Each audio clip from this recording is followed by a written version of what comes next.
বাবা তুমি কি একে চেনো? না। তাহলে একে বাড়ি নিয়ে চলো, সুস্থ করে জানতে হবে কেন তোমাকে মারতে চাইছে।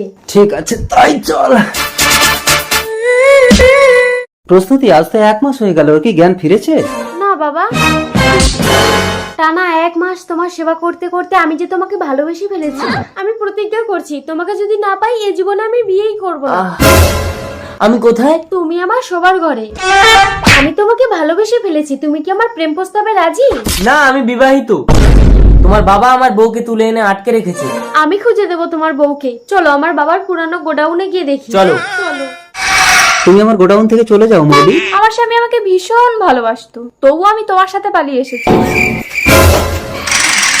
শুধু তোমার টাকা আছে বলে তাই, কারণ আমি জানতাম আমার ভিখারি স্বামী কখনো আমার স্বপ্ন পূরণ করতে পারবে না। বাহ মৌলি বাহ, আমি আপনাকে ভুল বুঝেছিলাম, ক্ষমা করে দেবেন আমাকে। বাবা তুমি সুস্থ হয়েছো, তোমার বউকে নিয়ে যাও। আদেশ, তুমি আমাকে ক্ষমা করে দাও। মিথ্যে, যে আমাকে এক বিন্দু ভালোবাসে না তার সাথে আমি সংসার করবো না। দেখো, কোটিপতি বাপের একমাত্র মেয়ে, যে আমাকে জীবন দিয়ে ভালোবেসে যখন জানলো আমি বিবাহিত, তখন সে সারা জীবন বিয়ে না করার প্রতিজ্ঞা নিয়েছে। তাই যে আমাকে চায় না আমিও তাকে চাইবো না, আর যে আমাকে চাই আমি তাকে সারা জীবন ভালোবাসি।